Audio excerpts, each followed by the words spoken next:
Assalamualaikum warahmatullahi wabarakatuh. Perkenalkan, nama saya Rizky Nabila dengan NIM C0C023016.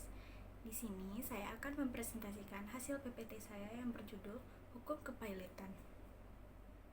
Baik, pertama-tama saya akan menjelaskan pengertian dari kepailitan. Kepailitan adalah sita umum atas sebuah kekayaan debitor pailit yang pengurusan dan pemberesannya dilakukan oleh kurator di bawah pengawasan hakim pengawas. Tujuan utama kepailitan adalah untuk melakukan pembagian harta debitor kepada para kreditornya dengan melakukan likuidasi harta debitor tersebut. Ada beberapa syarat untuk melakukan permohonan kepailitan. Yang pertama yaitu debitor memiliki 2 atau lebih kreditor. Syarat ini menunjukkan bahwa kepailitan adalah mekanisme penyelesaian utang secara kolektif. Terus yang kedua, tidak membayar lunas sedikitnya satu utang yang telah jatuh waktu dan dapat ditagih. Utang yang tidak dibayar ini menjadi bukti bahwa debitor mengalami kesulitan keuangan. Terus yang ketiga, ada permohonan diajukan oleh pihak yang berwenang. Permohonan dapat diajukan oleh debitor sendiri.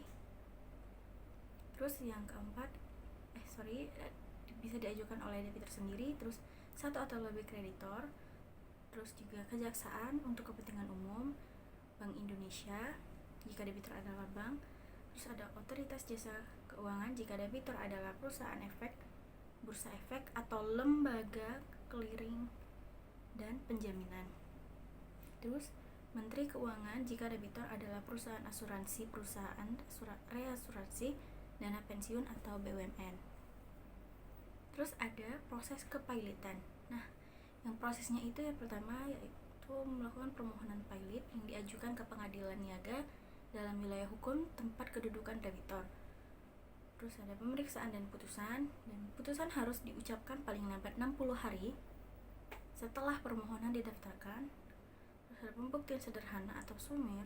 Terus ada akibat putusan pailit, debitor kehilangan hak untuk menguasai dan mengurus hartanya. Semua harta kekayaan debitor menjadi harta pailit kecuali yang dikecualikan undang-undang. Jika ada semua perkataan yang dibuat setelah pernyataan pailit tidak dapat dibayar dari harta pailit, dan juga seluruh eksekusi yang sedang berjalan ditangguhkan. Jika ada pengurusan harta pailit, terus ada kurator mengurus dan membereskan harta pailit, dan hakim pengawasan mengawasi pengurusan dan pemberesan harta pailit. Jika ada mengoptimalkan alokasi sumber daya. Penundaan kewajiban pembayaran utang atau PKPU. PKPU adalah prosedur yang memungkinkan debitor untuk mengajukan rencana perdamaian kepada para kreditornya dengan tujuan restrukturisasi utang. Yang pertama jenis PKPU yaitu PKPU sementara diberikan maksimal 45 hari. Terus ada jenis PKPU yang kedua yaitu PKPU tetap. Jika disetujui kreditor diberikan maksimal 270 hari. Juga ada tujuan PKPU yaitu yang memberikan kesepakatan debitor untuk mengorganisasi usahanya, juga ada menyusun rencana perdamaian dan menghindari kepailitan. Kedudukan kreditor dalam kepailitan yaitu yang pertama, kreditor separatis kreditor pemegang hak jaminan kebendaan seperti hak tanggungan, gadai, fidusia, dan hipotek, memiliki hak eksekusi terpisah. Yang kedua ada kreditor preferen, kreditor yang memiliki hak istimewa berdasarkan undang-undang untuk didahulukan pembayarannya. Terus ada kreditor konkuren, yaitu kreditor biasa yang tidak memiliki jaminan kebendaan maupun hak istimewa. Pembayaran dilakukan secara proporsional atau pari passu pro rata parte. Terus ada berakhirnya kepailitan. Kepailitan itu dapat berakhir karena yang pertama, adanya pembatalan keputusan pailit oleh putusan kasasi atau peninjauan kembali. Yang kedua, pengesahan perdamaian atau akur. Yang ketiga, pembagian harta pailit telah dilaksanakan. Yang keempat, tidak cukupnya harta pailit untuk membiayai kepailitan. Jadi, kesimpulan dari materi hukum pailit ini adalah hukum kepailitan di Indonesia merupakan instrumen penting dalam penyelesaian utang piutang secara kolektif, adil, dan berimbang.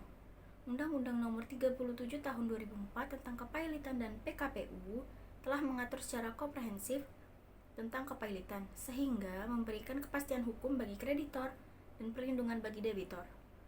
Pemahaman mendalam tentang hukum kepailitan sangat penting dalam aktivitas bisnis untuk meminimalisir risiko dan mengelola krisis keuangan dengan tepat. Baik, sekian presentasi materi hukum kepailitan dari saya. Bila ada salah kata, saya mohon maaf. Saya akhiri. Wassalamualaikum warahmatullahi wabarakatuh.